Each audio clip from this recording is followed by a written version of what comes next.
मेरे दिल में तू मेरे लब पे तू तेरी शान जल्ला जलालहू तेरी शान जल्ला जलालहू मेरी जिंदगी तेरी आरज़ू तेरी शान जल्ला जलालहू तेरी शान जल्ला जलालहू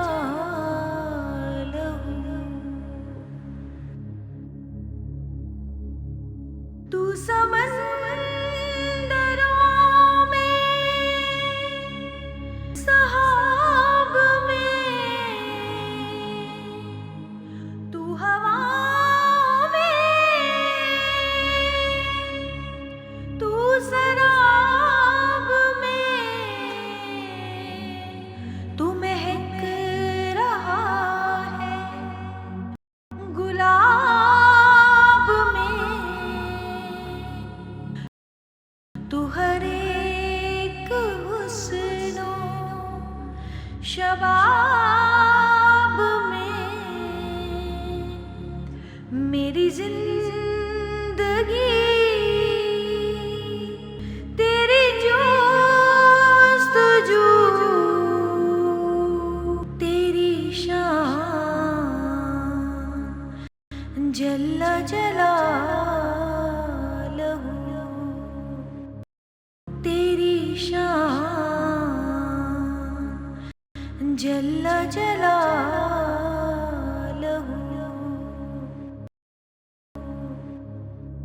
मेरी सोच थी तेरी राह गुज़र मुझे ले गई ना कहाँ नज़र कभी फर्श पर कभी अर्श पर तुझे ढूंढती थी इधर उधर, तू मिला करीब लगे गलू, तेरी शान जल्ल जलालहू, तेरी शान जल्ल जलालहू। मुझे छोड़ती नहीं है रतें, करूं क्या बयां तेरी अज़मतें, कहाँ मैं कहाँ तेरी रफ़अतें, कहीं खिलवतें कहीं जलवतें, कहीं खामोशी कहीं हाहू, तेरी शान जल्ल जलालहू, तेरी शान जल्ल जलालहू।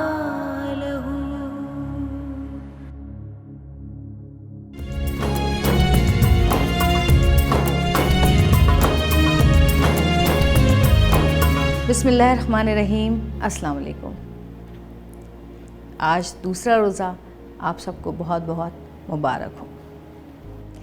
बहुत सारे लोगों ने मुझे कमेंट्स किए, मैसेजेस किए और मुझे ये कहा कि आप रमज़ान मुबारक क्यों कह रही हैं, इतने बुरे हालात हैं और आप खुशियाँ मना रही हैं, तो क्या इन बुरे हालात में आप लोगों के घरों में निकाह नहीं हो रहे? आप लोग जो हैं वो सालगिरहें नहीं मना रहे? कुछ लोग सालगिरहें मना रहे हैं, कुछ लोग निकाह कर रहे हैं, कुछ लोग दावतें कर रहे हैं, कुछ लोग बारबेक्यू कर रहे हैं, सबकी खुशियाँ जारी हैं। तो ये रमज़ान हमारे मज़हब की एक ऐसी खुशी है, एक ऐसा तोहफ़ा है अल्लाह पाक का दिया हुआ, वो तोहफ़ा कि जिसका इंतज़ार नबी पाक सल्लल्लाहु अलैहि वसल्लम पूरा साल किया करते थे। तो हम खुशियाँ क्यों ना मनाएं, क्यों ना खुश हों कि अल्लाह पाक ने ऐसे हालात में जब पूरी दुनिया तकलीफ़ में घिरी है, हमें एक ऐसा तोहफ़ा अता किया है कि जो कि हमें इस तकलीफ़ से, इस मुसीबत से निजात दिला सकता है। एक ऐसा तोहफ़ा जो हमारी बख्शिश करा सकता है, जो हमारी तौबा कबूल करवा सकता है, जो हमारे गुनाहों से हमें पाक करवा सकता है। रमज़ान एक ऐसा तोहफ़ा है हमारे लिए इन हालात में। वैसे तो रमज़ान से बरकतों वाला और फ़ौक़ियत वाला महीना कोई भी नहीं है। इस महीने को तमाम महीनों पर सबकत हासिल है, लेकिन इन हालात में जब हम परेशानी में हैं, तकलीफ़ में हैं, ये उम्मीद की ऐसी किरण है, ऐसा नूर है अल्लाह पाक का दिया हुआ, जो हमें इन तमाम मुसीबतों से, मुश्किलों से दूर कर सकता है, बशर्ते कि हम दिल से इबादत करें अल्लाह पाक की, हम दिल से अल्लाह पाक से तौबा करें, हम दिल से अपने गुनाहों की माफ़ी मांगें, हम दिल से सिर्फ़ अपने लिए ही नहीं, तमाम उम्मत मुस्लिमा के लिए और उसके बाद तमाम दुनिया के लोगों के लिए अल्लाह पाक से मग़फ़िरत तलब करें, माफ़ी मांगें अल्लाह पाक से और रहम की दरख्वास्त करें। ये तो सरासर बरकतों और रहमतों वाला महीना है। तो ऐसा कैसे हो सकता है कि इस रमज़ान अल्लाह पाक हमारी दुआओं को कबूल ना करे, हमारी सदाओं को ना सुने, हमारी परेशानियों को दूर ना करे? आइए अल्लाह पाक से मिलकर दुआ करते हैं कि या अल्लाह, हमारे गुनाहों को जो कि अनगिनत हैं उनको माफ़ फरमा, हम पे रहम फरमा, हमें कोरोना जैसे इस मर्ज़ से निजात दिला, हमें हर तरह के मर्ज़ से, चाहे वो हमारा जिस्मानी मर्ज़ हो, चाहे हमारा क़ल्बी मर्ज़ हो, चाहे हमारा रूहानी मर्ज़ हो, हर तरह के मर्ज़ में अगर हम मुब्तला हैं, हमें आज़ाद करा दे, हमारा दिल पाक कर दे, हमारी रूह पाक कर दे, हमारी सोच पाक कर दे, हमारा जिस्म पाक कर दे। आमीन सुम आमीन। आज पहला अशरा का दूसरा रोज़ा है, यानी कि अशरा रहमत का दूसरा रोज़ा है। कल हमने बात की थी कि नबी पाक सल्लल्लाहु अलैहि वसल्लम का रमज़ान कैसा होता था। हमारे प्यारे नबी हज़रत मोहम्मद मुस्तफ़ा सल्लल्लाहु अलैहि वसल्लम रमज़ान किस तरह मनाया करते थे, कैसे मनाया करते थे, क्या इबादत का एहतमाम किया करते थे। और आज हम बात करेंगे रमज़ान की फ़जीलत की, कि रमज़ान की क्या फ़जीलत है और वो फ़जीलत हमें किस तरह मिल सकती है। कुरान पाक में सूरह बकरा में अल्लाह पाक फरमाते हैं, गिनती के चंद ही दिन हैं, लेकिन तुम में से जो शख्स बीमार हो या सफ़र में हो तो वो और दिनों में गिनती को पूरा करे और इसकी ताकत रखने वाले फ़िदिये में एक मिस्कीन को खाना दें। फिर जो शख्स नेकी में सबकत करे वो इसके लिए बेहतर है, लेकिन तुम्हारे हक़ में बेहतर काम रोज़े रखना है अगर तुम बाइल्म हो। अल्लाह पाक ने हमें कितनी छूट दी है, कितना प्यारा है हमारा रब, कि अगर हम बीमार हैं, सफ़र में हैं, तो हम रोज़ा छोड़ के बाद में भी रख सकते हैं। लेकिन अगर हम इसकी ताकत ना रखते हों, हमारे पास अगर पैसे हों, तो हम फ़िदिया दे सकते हैं कि एक बंदे को, एक मिस्कीन को उसकी जगह खाना खिला दें अगर हम एक रोज़ा ना रखें। लेकिन आगे ये कहा गया है कि लेकिन तुम्हारे हक़ में बेहतर काम रोज़े रखना ही है अगर तुम बाइल्म हो तो, यानी कि रोज़े से ज़्यादा अफजल कोई चीज़ नहीं है। ना बाद में गिनती पूरी करना, ना फिर फ़िदिया देना, सबसे अफजल रोज़े रखना है और उसके बाद अगर आप गिनती पूरी कर लें तो वो अलग चीज़ है। इस आयत को हमारे प्यारे नबी सल्लल्लाहु अलैहि वसल्लम ने इस हदीस में ज़्यादा अच्छी तरह बयान फरमाया है, ज़्यादा समझा के बयान फरमाया है। हदीस शरीफ में आता है कि जो शख्स बिला किसी शरई उज़्र के एक दिन भी रमज़ान का रोज़ा ना रखे तो गैर रमज़ान में, यानी कि रमज़ान के अलावा अगर कोई दिन हो तो उसमें चाहे उम्र भर रोज़े रखे, यानी कि अगर आप रोज़ा नहीं रखते और रमज़ान के बाद उस रोज़े को पूरा करते हैं, उसकी कज़ा जो होती है, तो गैर रमज़ान में रोज़े चाहे उम्र भर रखे, लेकिन उस एक रोज़े के बराबर नहीं हो सकता। यानी कि अगर हम रमज़ान का एक रोज़ा छोड़ते हैं और रमज़ान के बाद अगर हम सारा साल भी रोज़े रखते रहें तो इस एक रोज़े का जो सवाब है वो हमें नहीं मिलता। सवाब तो मिलता है, रोज़ा भी गिनती भी पूरी कर लेता है, लेकिन इस रोज़े के बराबर वो रोज़ा नहीं हो सकता। तो हमें कोशिश करनी चाहिए कि हम बर्दाश्त करें, बीमार हों, थोड़ा बहुत अगर बर्दाश्त के काबिल हो, सफ़र में हों, बर्दाश्त के काबिल हों, तो हम कोशिश करें कि हम रोज़ा ना छोड़ें, बल्कि रोज़े अपने रमज़ान में ही पूरे करें, क्योंकि इस महीने का जो सवाब है वो कई गुना बढ़ के हमें मिलता है।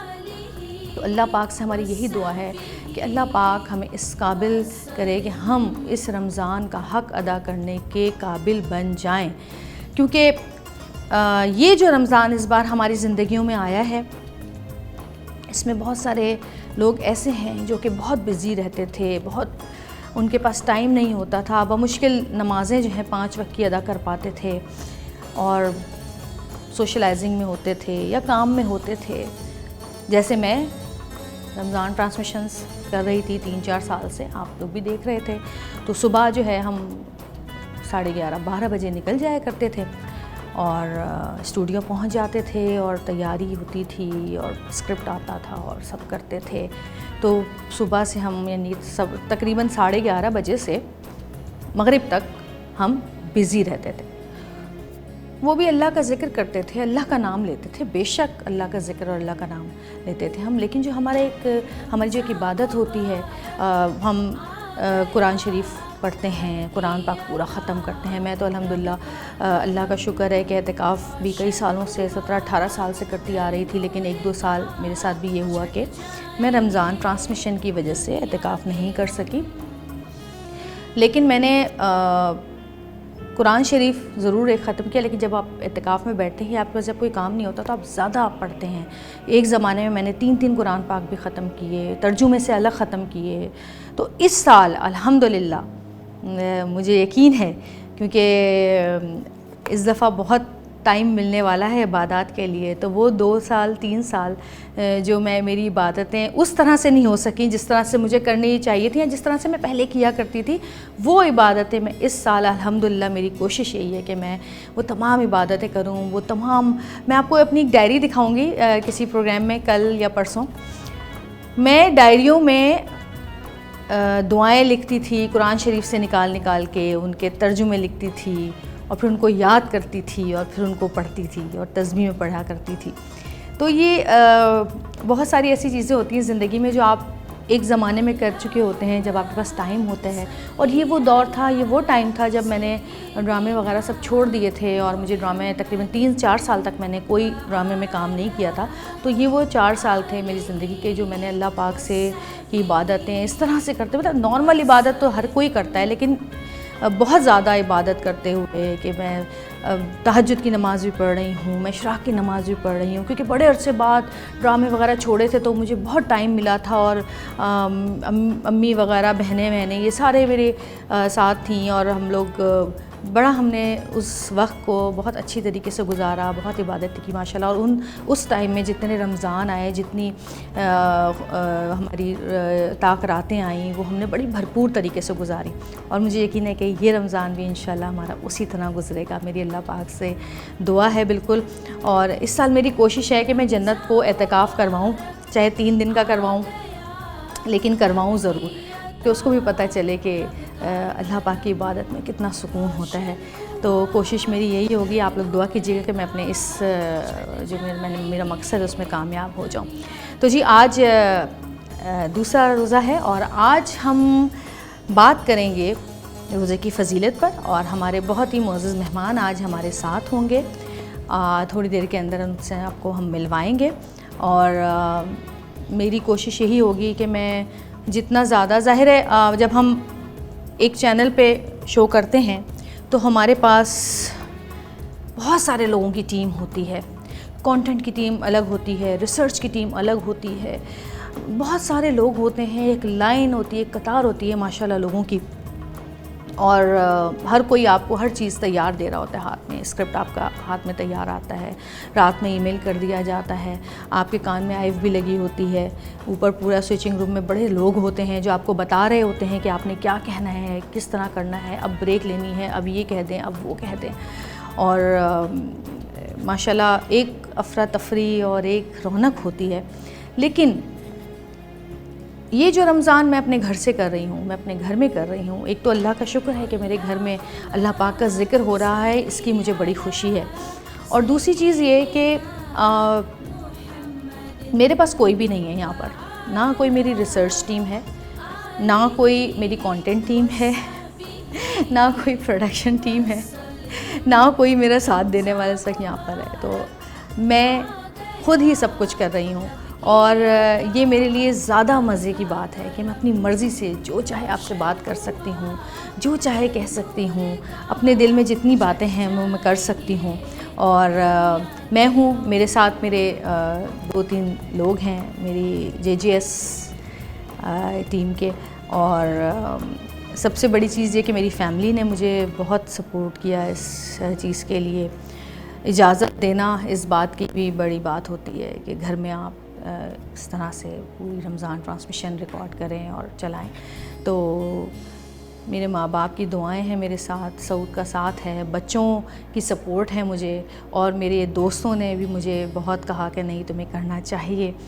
तो अल्लाह पाक से यही दुआ है कि ये जो भी अल्लाह का ज़िक्र मैं आप लोगों के सामने, आप लोगों के साथ करूँगी, ये इतनी लंबी ट्रांसमिशन तो नहीं होगी, ज़ाहिर है जितनी टीवी पर होती है, लेकिन जितनी भी होगी मेरी कोशिश यही है कि मैं कोई ना कोई ऐसी चीज़ आपको दे कर जाऊँ, बता कर जाऊँ जो आपकी ज़िंदगी में आपके काम है और मेरी ज़िंदगी में मेरे काम भी आए। तो इंशाल्लाह आज दूसरा दिन है, कल पहला दिन था, बच्चों से भी मिले आप, बच्चों ने भी वो किया। और बच्चों को मैं गाहे बगाहे लाती रहूँगी अपने प्रोग्राम्स में इंशाल्लाह, क्योंकि बच्चों की क्लासेस हो रही हैं सुबह, उनकी वीडियो कॉल पे क्लासेस होती है बच्चों की, कॉन्फ्रेंस कॉल होती है और वो बच्चे मेरे सुबह उठ जाते हैं और ज़्यादा रमज़ान भी हैं उनके लिए, फिर वो सहरी करके सोना और फिर उठना बड़ा मुश्किल होता है। लेकिन बहरहाल वो सुबह उठ जाते हैं और 8 बजे से 1 बजे तक वो लोग बिज़ी रहते हैं, फिर उसके बाद स्कूल का काम करते हैं।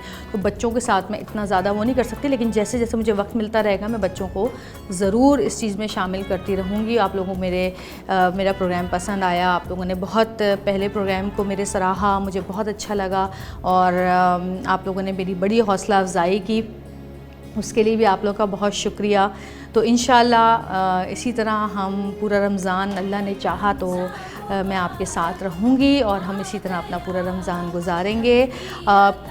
हो सकता है मुझसे प्रोग्राम करते हुए कोई गलती हो जाए, कोई गलत बात मैं बोल जाऊँ या कोई अहादीस में कोई आगे पीछे कोई जुमला हो जाए या वर्ड हो जाए, तो उसके लिए अल्लाह पाक से भी मैं माफ़ी मांगती हूँ और आप लोगों से भी सॉरी करती हूँ कि भाई माफ़ कर दीजिएगा। इंसान गलतियों का पुतला है, इंसान से गलती हो जाती है, लेकिन अल्लाह का शुक्र है कि अल्लाह पाक ने मुझे ये तौफीक दी कि मैंने 200-300 लोगों की टीम के बजाय मैंने अकेली ने मेरी फैमिली के साथ, मेरी टीम के साथ, जिसमें 2-3 लड़के सिर्फ शामिल हैं, उनके साथ मिलके मैंने ये ट्रांसमिशन ये जो है सजाई है। अल्लाह पाक मेरी इस कोशिश को कबूल फ़रमाए और आप लोग जो हैं मुझे सराहते रहें, मेरी हौसला अफजाई करते रहें। इंशाअल्लाह हम एक साथ ये रमज़ान गुजारेंगे और छोटी सी ब्रेक की तरफ अभी चलते हैं और ब्रेक से वापस आएंगे तो हमारे साथ इंशाअल्लाह हमारे मेहमान मौजूद होंगे। देखते रहिएगा। रमज़ान मुबारक। सब्सक्राइब करें मेरे चैनल जवेरिया सऊद को और बेल आइकन पर क्लिक करें ताकि मेरे हर नए शो के आने वाले नोटिफिकेशंस आपको मिलते रहें। देखते रहिए। रमज़ान मुबारक।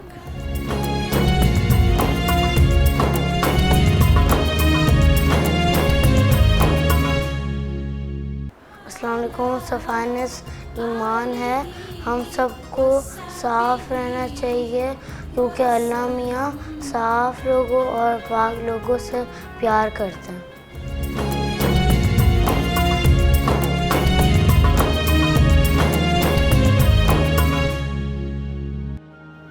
आज हमारे साथ एक ऐसी शख्सियत मौजूद हैं कि जिनको मेरा ख़्याल है कि कोई भी ऐसा शख्स नहीं होगा जो नहीं जानता होगा। टीवी पे तो इनको आप लोगों ने सबने देखा ही है, लेकिन उसके अलावा हज़ारों लोग ऐसे हैं जिन्होंने इनके पीछे सालों तरावियाँ पढ़ी हैं और पढ़ते रहे हैं और इंशाअल्लाह आगे भी पढ़ते रहेंगे। हमारे साथ मौजूद हैं अल्लामा डॉक्टर जमील राठौर साहब। अस्सलाम वालेकुम। वालेकुम अस्सलाम व रहमतुल्लाहि व बरकातहू। कैसे हैं आप? अल्लाह का बेपाया करम। आपको पता है कि मैं शादी से पहले 14 साल मेरे ख्याल में शादी को हो गए माशाल्लाह, और शादी से पहले मैं हर साल मैंने तरावी पढ़ी है। अच्छा। आपकी इमामत में। बिल्कुल माशाल्लाह। तो शादी के बाद तो सऊद के साथ पढ़ी। अच्छा, आपको शायद याद होगा। अच्छा। हाँ बिल्कुल, सऊद भी आया था। जी। तो और ख़ास कर हम जो वहाँ पे बैठते थे, मेरी अम्मी, बहनें, फुप्पो, चाचू, हम पूरी फैमिली होते थे, भाई वगैरह सारे हम आते थे और हम आते थे यूनिवर्सिटी रोड से, वहाँ पर आते थे और हमें आपकी जी बिल्कुल और आपकी जो तिलावत थी सूरह रहमान की, वो हर साल हम इंतज़ार करते थे कि हम सुनेंगे। और उसके बाद जब वो सीडी पर आई है तो मेरा नहीं ख्याल कि कोई भी रमज़ान ऐसा गुज़रा हो या आम दिनों में भी कि हमने वो ना सुनी हो। और दूसरी बात मैं आप लोगों को बताती चलूँ कि जमील राठौर साहब ने माशाल्लाह मेरी बेटी जन्नत की जो हमने बिस्मिल्लाह की थी 4 साल 4 महीने में, तब भी इन्होंने ही जन्नत को पढ़ाया था माशाल्लाह, बिस्मिल्लाह करवाई थी इन्होंने ही। और इसके अलावा हमारे घर में और बहुत सारे ऐसे तकरीब होती हैं जिसमें ये ज़रूर आते हैं। तो शुरू करते हैं आज की बातचीत का सिलसिला इनसे। पहले सवाल मेरा ये है आपसे, वैसे तो हम सबको बहुत सारी चीज़ों के बारे में मालूमात है, लेकिन फिर भी हमें बहुत सारी ऐसी चीज़ें हैं जो नहीं पता और हमें बस जो बचपन से पढ़ाया गया है या बताया गया है सिर्फ वही हमें मालूमात होती हैं। इसके अलावा हम अगर कभी कुछ टीवी पे देख लेते हैं तो हमारी मालूमात में इजाफ़ा हो जाता है। मैं चाहती हूँ कि आज आप हमें बताएं कि रमज़ान की फ़जीलत क्या है। बिस्मिल्लाहिर्रहमानिर्रहीम। सबसे पहली बात तो ये कि रमज़ानुल मुबारक की फ़जीलत की सबसे बड़ी वजूहात ये है कि अल्लाह तबारक व तआला जल्ल व अला ने इसी महीने में अपना जितना भी पैगाम है आदम अलैहिस्सलातु वत्तस्लीम से लेकर हुजूर ख़ातमुन नबीयीन सल्लल्लाहु अलैहि वसल्लम तक, वो सारा माह रमज़ान ही में अम्बिया के वसीलों से अल्लाह ने इंसानों को अता किया।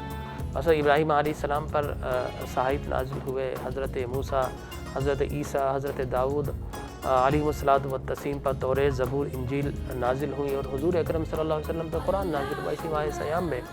तो अल्लाह ताला का पैगाम इसी महीने में आया, ये बहुत अहम बात है। फिर उसके बाद माह रमज़ान की बेशुमार फ़ज़ाइल व मनाक़िब है। इब्न जौज़ी रहमतुल्लाह ताला अलैह अपनी किताब बुस्तानुल वाइज़ीन में फ़रमाते हैं कि यूसुफ़ अलैहिस्सलाम के 11 भाई थे, याक़ूब अलैहिस्सलाम के 12 बेटे। उनमें से 11 बेटे उन्होंने यूसुफ़ अलैहिस्सलाम के साथ ज़्यादती की, जुर्म किया, कुएं में डाल दिया भाइयों ने। और फिर यूसुफ़ अलैहिस्सलातु वत्तस्लीम की बारगाह में एक मौका आया तो वो पहुँचे। पहली बात तो ये कि 12 बेटों में सबसे महबूब कौन सा था? याक़ूब अलैहिस्सलाम को, यूसुफ़ अलैहिस्सलाम। तो इसी तरह साल के 12 महीनों में अल्लाह को सबसे बढ़कर महबूब जो है रमज़ानुल मुबारक है। और जिस तरीक़े से 11 बेटों की ख़ताओं को अल्लाह ने यूसुफ़ अलैहिस्सलाम की बारगाह में तल्लाही लक़द आतरकल्लाहु अलैना व इन कुन्ना लख़ातीन, कि हमसे ख़ता आ गई है मेरे भाई, हमें माफ़ कर दीजिए। तो अल्लाह यूसुफ़ अलैहिस्सलाम के वसीले से उन 11 को माफ़ कर देता है। इसी तरह रमज़ान के महीने से अल्लाह तबारक व तआला 11 महीनों की ख़ताओं को, गुनाहों को माफ़ फरमा देता है। सुभान अल्लाह। तो यकीनी तौर पर यह महीना उम्मत के गुनाहों की बख्शिश का महीना है, इसलिए इसे शहरुल आसिजीन कहा गया, गुनाहगारों का महीना।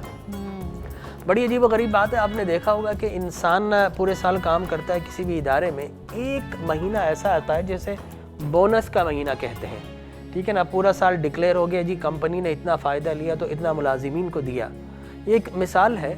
बेआईनी इसी तरह 11 महीने इंसान जुर्म कर करके उसकी जो किताब ऐसियाँ हैं, गुनाहों की किताब है, उसका पलड़ा भारी हो जाता है, सवाब का पलड़ा हल्का होकर मुअल्लक़ हो जाता है। तो अल्लाह नहीं चाहता कि ग़ुलामान मुस्तफ़ा को जहन्नम में डाला जाए। अल्लाह नबी के ग़ुलामों के लिए जन्नत बनाई है। अल्लाह चाहता है कि मेरे नबी के ग़ुलामों वसारिउ इला मग़फ़िरतिन मिन रब्बिकुम व जन्नतिन अर्दुहा अस्समावातु वल अर्द, लोगों दौड़ लगाओ उस जन्नत की तरफ जिसके वसाते और जिसकी हुदूद अरबा इतना है कि ये ज़मीन व आसमान उसमें समा जाए। वो इतनी तवील और अरीज़ जन्नत है, अल्लाह उसकी तरफ दौड़ लगाओ।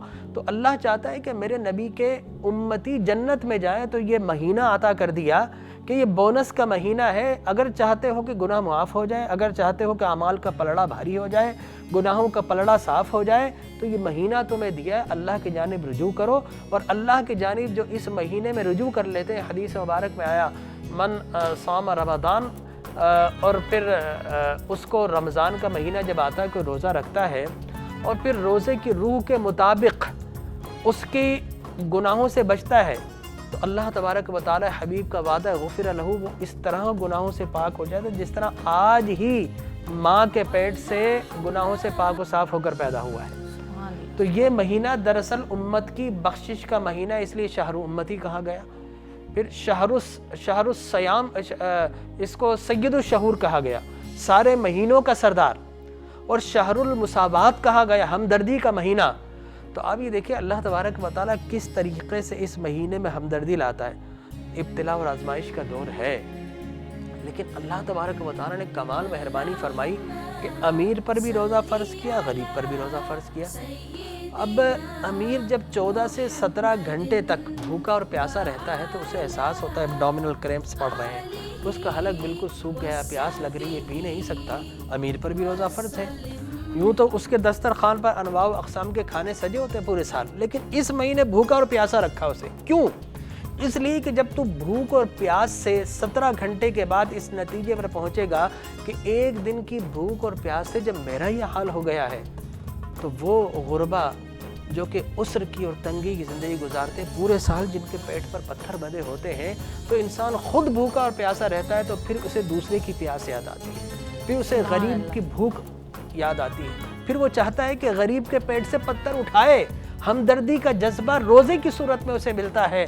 और फिर जब वो उन गुरबा के पास जाता है और उनको प्यासे को पानी पिलाता है, भूखे को खाना खिलाता है, उनके चेहरों पर जो ताजगी आती है, मुस्कुराहट आती है, वो मुस्कुराहट देखकर जो उसके जिस्म में इंबिसातो मुसर्रत की लहर उठती है, यकीन जानिए हकीकी खुशी वही होती है। बेशक बेशक। वो जो खुशी है ना, आप कहीं नहीं महसूस कर सकते। वो जो खुशी आपको मिलती है, इत्मीनान मिलता है, आपका डिप्रेशन ख़त्म हो जाता है, आपकी टेंशन लगता है रिलीज़ हो गई, ऐसा लगता है बिल्कुल हल्के हो गए। तो इस्लाम जो है इस महीने को हमदर्दी का महीना कहता है। इसलिए हमारे यहाँ मुसलमान इस महीने में कसरत के साथ ज़कात निकालते हैं, सदक़ात का इंतज़ाम करते हैं। और शहर कराची की अगर मैं बात करूँ तो सड़कों पर लोग खाना लेकर खड़े होते हैं कि किसी रोज़ेदार को इफ्तार करवा दिया जाए, किसी भूखे को खाना खिलवा दिया जाए। तो यकीनी तौर पर इसका थीम यही कि ये महीना हमदर्दी का महीना है। और फिर इस महीने को यकीनी तौर पर शहरुल्लाह भी इसका एक नाम है, अल्लाह का महीना। बड़ी अजीब व गरीब बात है, एक तरफ उम्मत का महीना, एक तरफ अल्लाह का महीना। हुकूकुल इबादत और हुकूकुल अल्लाह साथ मिला दिए, उसके बगैर चल ही नहीं सकता। हाथ मिला दिए, बिल्कुल साथ। देखिए अब कितनी खूबसूरत बात है कि नबी बुनियादी तौर पर दो चीज़ों के लिए आते हैं, मखलूक को खालिक से मिलाने के लिए, नंबर एक, नंबर दूसरा मखलूक को मखलूक से मिलाने के लिए। सुभान अल्लाह, क्या बात है। इन दो, बस नबी के दो काम होते हैं बुनियादी तौर पर, कि मखलूक को खालिक से मिला दे, जो रिश्ता टूटा है वो उसे जोड़ दे, बताए कि खालिक चाहता क्या है और मखलूक को कैसा देखना चाहता है। तो मखलूक को खालिक की मारिफत करवा दी और उसके अहकामात बता दिए, खालिक चाहता है। फिर मखलूक को मखलूक से मिलाना, अगर फ़कत मखलूक को खालिक से मिलाना होता तो कहा जाता है कि ये फार्मूला है, घर पर बैठो, नमाज़ें पढ़ो, रोज़ा रखो, नहीं। लेकिन मखलूक को मखलूक से मिलाना, इसलिए मसाजिद बनाई गई कि मस्जिद में आओ, एक दूसरे से मिलो, रमज़ान में आओ, इज्तिमाई तुम इफ्तार का इंतज़ाम करो, हज पर आओ, वो सारे लिबास उतार कर अमीर और गरीब का फ़र्क मिटा कर आओ, ताकि तुम्हें पता चले कि कोई ये ना पता कोई मिलियनर और बिलियनर जा रहा है, कोई गरीब जा रहा है, नहीं, सबका लिबास एक जैसा होगा, आओ आकर मिलो। हालांकि अल्लाह चाहता तो अमीरों का अलग है, गरीबों का अलग है, लेकिन नहीं, सब आएंगे ताकि मखलूक मखलूक से मिले, ठीक है ना। लिहाजा फरमाया कि दोनों तुम्हें काम करने इस माह रमज़ान में, तब जाकर तुम्हें ये मकाम नसीब होगा कि अल्लाह तबारक व तआला यौम जो शब जायज़ा आएगी, लैलतुल जायज़ा, अल्लाह तबारक व तआला उस रात को रसूलुल्लाह की सारी उम्मत की बख्शिश और मग़फ़िरत फरमा देता है। तो ये माह रमज़ान का। और फिर माह रमज़ान में मैं समझता हूँ कि आपकी ऑडियंस माशाल्लाह बहुत ज़्यादा है, मैंने देखा यूट्यूब चैनल आपका, कॉन्ग्रेचुलेट भी करता हूँ, माशाल्लाह बड़े इसके व्यूअर्स हैं। तो वो तो ना भी होते तो आपका हुक्म होता, मैं आ जाता, आप मेरी बहन है। लेकिन मैं अर्ज़ ये कर रहा था कि आपके चैनल के तवस्सुत से एक लम्हे के लिए अपना एहतिसाब करें, माह रमज़ान शुरू होने से पहले या बिगिनिंग ऑफ रमज़ान में ही, इब्तिदाई दिन है, तो अपना एहतिसाब करें कि माह रमज़ान में आपने क्या क्या छोड़ा। भाई खाना जायज़ है ना, जो जायज़ चीज़ें अल्लाह ने बताई उनका खाना भी जायज़ है, लेकिन आपने अल्लाह की रज़ा में खाना छोड़ दिया। पानी पीना जायज़ है, अल्लाह की रज़ा में पानी पीना छोड़ दिया। हुकूक़ अज़वाज जायज़ हैं, लेकिन अल्लाह चाहता है कि इस मखसूस दौरानी में अदा ना करो, तो वो भी छोड़ दिए। तो रमज़ान में जो जायज़ काम थे वो अल्लाह की मोहब्बत में छोड़ दिए, तो रमज़ान के बाहर वो सारे नाजायज़ काम भी छोड़ दें जिनसे अल्लाह मना करता है। तो ये अहद करें इस रमज़ान में, ये इब्तिला, ये आजमाइश, ये बलाएँ, ये मसाइब, ये अलम यानि लिल्लज़ीना आमनू अन तख़शअ क़ुलूबुहुम लिज़िक्रिल्लाह, ऐ ईमान वाले क्या अब भी तेरा दिल अल्लाह के खौफ से फटता नहीं है, उसमें रिक़्क़त तारी नहीं आती, अल्लाह का ज़िक्र तेरी ज़बान पर जारी नहीं होता, कि अब भी तो खौफ नहीं करता कि अपनी बुराइयों को तर्क कर दे। रमज़ान में क्या है, फरमाया सरकार कायनात सल्लल्लाहु अलैहि वसल्लम ने कि अगर कोई शख्स मल्लम यदा क़ौल ज़ूर वल अमल बिही फ़लैसा लिल्लाहि हाजतुन अन युरफ़ा तआमुहु व शराबुहु, कि अगर कोई झूठ बोलना, उस पर अमल करना, शोर गुगा करना, लान तान करना नहीं छोड़ता है, तो फिर अल्लाह को इससे कोई हाजत नहीं कि वो भूखा रहे या प्यासा रहे। लिहाजा माह रमज़ान नहीं होगा, जी हाँ, रोज़े में शुमार नहीं होगा। कितनी बड़ी बात है, हालांकि रोज़ा तो हो जाएगा, लेकिन अल्लाह चाहता है कि रोज़े की सूरत में इंसान की इस्लाह हो जाए, इंसान अपने आप को बदल ले। मैंने बहुत से लोग ऐसे भी देखे हैं कि जो रोज़ा रखते हैं लेकिन उनकी नीयत जो है ना वो कुछ और होती है। जैसे हम अगर मैं रोज़ा रखती हूँ तो मेरी नीयत यही होती है कि मैं झूठ नहीं बोलूँ, बुरे काम नहीं करूँ, चीखूँ नहीं, वो नहीं करूँ। और मेरी दुआ भी यही होती है कि या अल्लाह जो रोज़े में जो हाल है ना, वो आगे भी रमज़ान के बाद भी ऐसा हो जाए हमारे साथ, ठीक है ना। हम गुस्सा नहीं करें, झूठ नहीं बोलें, लड़े नहीं। लेकिन मैंने कुछ लोग ऐसे देखे हैं, एक तो उनकी नीयत ये होती है कि उन्होंने अपने मुंह से बोलते हैं, पता नहीं उनकी नीयत होती है या नहीं होती, अल्लाह बेहतर जानता है दिलों के हाल। तो वो अपने मुंह से कहते हैं कि भाई वो हम डाइटिंग पे थे तो हमने सोचा चलो रोज़ा ही रख लें। मतलब ये क्या बात है कि हम डाइटिंग पे थे तो हमने सोचा चलो रोज़ा ही रख लें ताकि हमारी डाइटिंग हो जाए, हमारा वेट कम हो जाए। मैंने ऐसे लोग भी देखे हैं बात करते हुए, मैंने ऐसे लोग भी देखे हैं जो रोज़ा रखने के बाद ज़्यादा गुस्से में आ जाते हैं। पूरे घर वाले उनसे डर के परेशान हुए हुए होते हैं क्योंकि वो उनको रोज़ा लग रहा होता है, वो बात बात पे चीख रहे होते हैं, गुस्से हो रहे होते हैं, रोडों पे लोग लड़ रहे होते हैं एक दूसरे से रोज़े में। तो ये क्या मतलब रोज़ा अगर किसी को बदले नहीं तो क्या उसका रोज़ा हुआ या उसका रोज़ा कबूल हुआ? देखिए, आपने बड़े अच्छे सवालात किए हैं। बिल्कुल हमारी सोसाइटी, हमारा मुआशरा ऐसा ही है, इंसान ऐसा ही है बाय डिफ़ॉल्ट। जहाँ भी चले जाएं इंसान का मवेश रंगत उनकी बदली होती है, लिबास बदला होता है, इलाका बदला होता है, लेकिन उनकी नेचर इंसानों की कॉमन होती है। तो काश कि वो इंसान ये कहे कि अल्लाह के करम से मैंने रोज़ा रखा और मेरी डाइट भी साथ में हो गई, मेरा वज़न कम हो गया। अगर यूँ कहें, हुजूर अकरम सल्लल्लाहु अलैहि वसल्लम के पास एक सहाबी आए, कहा या रसूलल्लाह घर बनाया है, उसमें वेंटिलेशन रखी, खिड़कियाँ बनाई है, क्रॉस वेंटिलेशन हो जाए। हुजूर सल्लल्लाहु अलैहि वसल्लम ने फरमाया तूने हवा के लिए खिड़कियाँ बनाई, अगर तू ये कहता कि एक खिड़की इसलिए बनाई कि मुझे अजान की आवाज़ आए तो तुझे हवा तो वैसे ही मिल जाती थी, अजान की इस नियत का सवाब भी मिल जाता। तो रोज़ा रखें अल्लाह के लिए कि मैं अल्लाह की बारगाह में हाजिर हो रहा हूँ, डाइटिंग के लिए रोज़ा ना रखें। देखिए, नमाज पढ़ेंगे, नमाज से बेहतर जो है मेडिटेशन कौन सा है, नमाज से बेहतर एक्सरसाइज क्या है, रोज़े से बेहतर डाइटिंग कौन सी है। लेकिन रोज़ा डाइटिंग के लिए नहीं रखना, रमज़ान एक्सरसाइज के लिए नहीं हो, और नमाज एक्सरसाइज के लिए नहीं पढ़नी है, अल्लाह की रज़ा के लिए पढ़नी है। और जो उसके दूसरे बेनिफिट हैं ज़िम्नी, वो तो खुद ब खुद अल्लाह हमें अता फरमा देगा। लिहाजा मैं ये समझता हूँ कि जो लोग अगर ऐसा करते हैं और रमज़ान भी उन्हें ना बदले, रमज़ान भी उन्हें तब्दील ना करे, इसका मतलब ये है कि फिर उसे इंतज़ार करना चाहिए अल्लाह के फ़ैसले का। एक सवाल और बस था मेरा कि आजकल लोगों को बहुत परेशानी है, बड़ा सोशल मीडिया पे लोग लिख रहे हैं, बातें भी कर रहे हैं कि कोरोना की वजह से जिस तरह के हम हर साल रमज़ान गुजारा करते थे उस तरह रमज़ान नहीं गुज़र पा रहा। मैं सिर्फ ये आपसे पूछना चाहती हूँ कि रमज़ान का मकसद है कि दूसरों का दुख समझना, हुकूकुल इबाद, हुकूकुल अल्लाह अदा करना, इबादत करना। वो लोग जो ये समझते हैं कि रमज़ान का मकसद ये है कि नए नए कपड़े पहने, क्योंकि कहते हैं कि हिसाब नहीं होता है इस महीने में, और हम सहरी करने जा रहे हैं, हम अफ्तारियाँ करने जा रहे हैं, दावतें उड़ा रहे हैं, ये कर रहे हैं, वो कर रहे हैं। वो ऐसी इन लोगों के बारे में आप क्या कहते हैं? देखिए, मैं अर्ज़ करूँ कि अवाइल इस्लाम में रोज़ा 24 घंटे का, 23 घंटे का आमतौर पर होता था, लेकिन फिर अल्लाह ने करम फरमाया कि मखसूस दौरानिया का कर दिया। तो अगर हम लोग तो इसी काबिल थे कि 23 घंटे का रोज़ा रखें, ठीक है ना, ताकि बहुत सारी ख़राबियों से बच जाते और रमज़ान जब गुज़रता तो इंसान बन जाते। बिल्कुल अल्लाह ने करम किया, लुत्फ़ इनाम है उसका कि मखसूस दौरानिया। लेकिन इफ्तार के बाद हम ये क्यों भूल जाते हैं कि अल्लाह अब हमें नहीं देख रहा। इधर इफ्तार की उधर सिगरेट, इधर इफ्तार उधर गुटखा, इधर इफ्तार उधर पान, इधर इफ्तार उधर गालम गलोच, जैसे सब कुछ। तो माह रमज़ान में मैं ये समझता हूँ कि अगर कोई शख्स ख़ुद को रोकता भी है तो 8 से 10 घंटे के लिए रोकता है।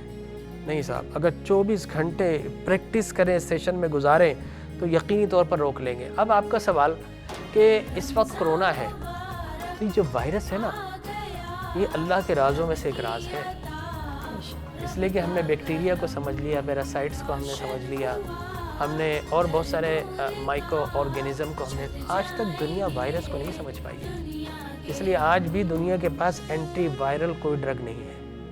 एंटी बैक्टीरियल तो पेनिसिलिन आने के बाद इनकलाब आ गया, लेकिन एंटी वायरल कोई नहीं है। आप देखें, एड्स के अगेंस्ट वैक्सीनेशंस कुछ है, लेकिन वैक्सीनेशन तो पैसिव थ्योरी, पैसिव ट्रीटमेंट होता है कि किसी को बचा लिया जाए किसी तरीके से। लेकिन एक्टिव ट्रीटमेंट कि ये दवाई बुखार हुआ, पैनाडोल लीजिए, एक्टिव ट्रीटमेंट है, बुखार उतर जाएगा, ठीक है ना। तो दुनिया तो अल्लाह के राज़ों से एक राज है। अल्लाह तबारक व तआला जब चाहता दुनिया पर जब जुल्म बढ़ जाए तो फिर हर सदी में अगर आप दुनिया की हिस्ट्री उठाएं तो ऐसी पेंडेमिक डिजीज़ आती है 1434 में, और फिर 1920 के करीब कितनी बड़ी बड़ी दुनिया में पेंडेमिक डिजीज, 5-5 करोड़ अफराद जो हलाक हुए उसके अंदर। अच्छा। वो यूरोप में ही गुजरा है।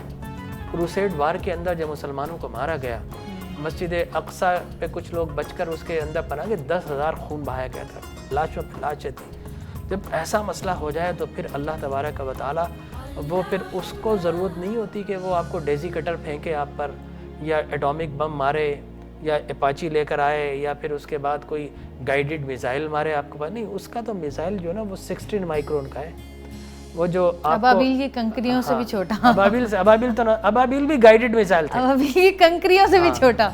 और देखिए मज़े की बात है, आपने याद दिलाया, अबाबिल मक्के में किसी को नहीं लगा।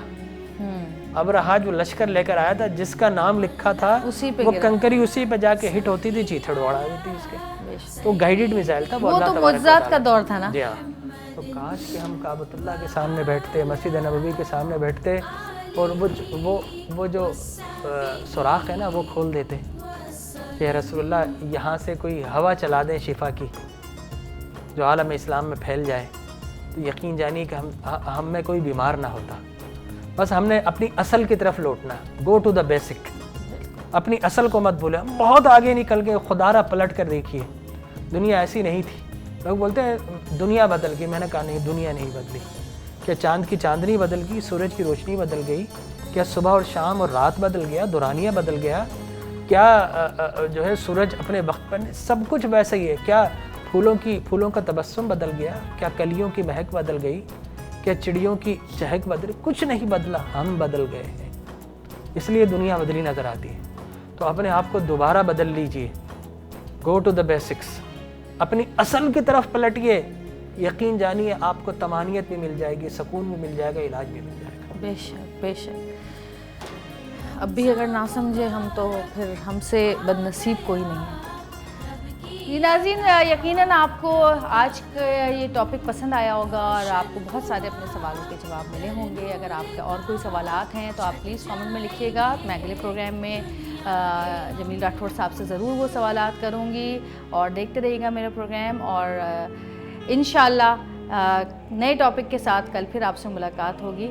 अल्लाह हाफ़िज़। अल्लाह हाफ़िज़ जी, बहुत शुक्रिया आपका। जी आपका भी बहुत शुक्रिया। जज़ाकल्लाह, आपने बड़ा अच्छा हमें आज जो भी इंफॉर्मेशंस दी और जो भी चीज़ें बताई, बहुत सारे लोगों को अपने बहुत सारे सवालों के जवाब मिल गए होंगे। अल्लाह पाक उसके जज़ाए खैर दे, आपको सेहत अता फरमाए, आमीन।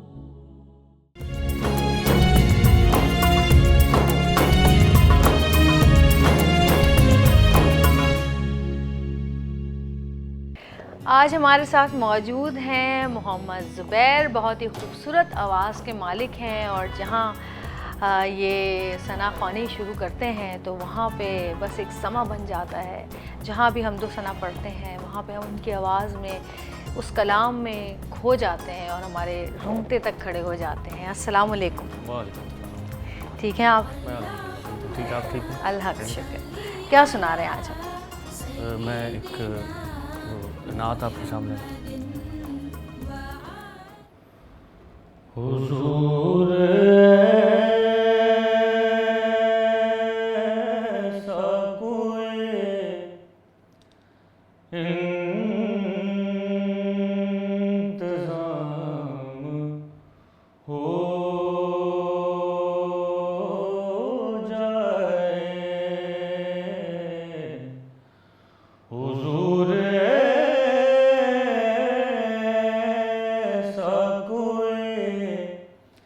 in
सिर्फ देख लूं एक बार सुबह तैबा को, बला से फिर मेरे दुनिया में शाम हो जाए, बला से फिर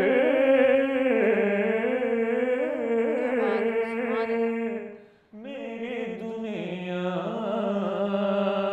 में शाम हो जाए।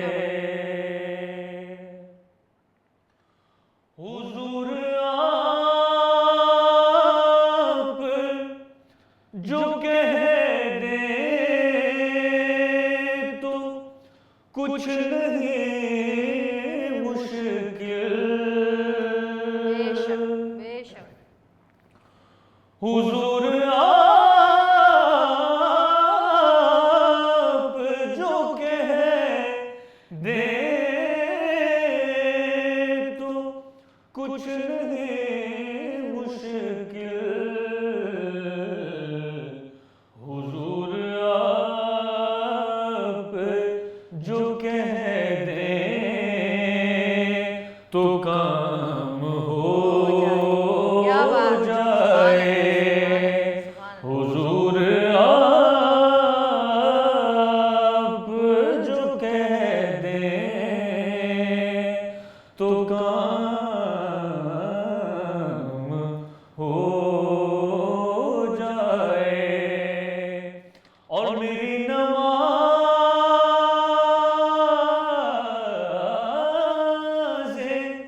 जनाजा की यूं इमामत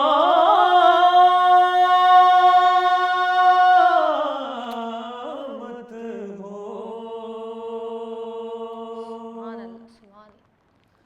मेरी नमाज़ जनाजा की यूं इमामत हो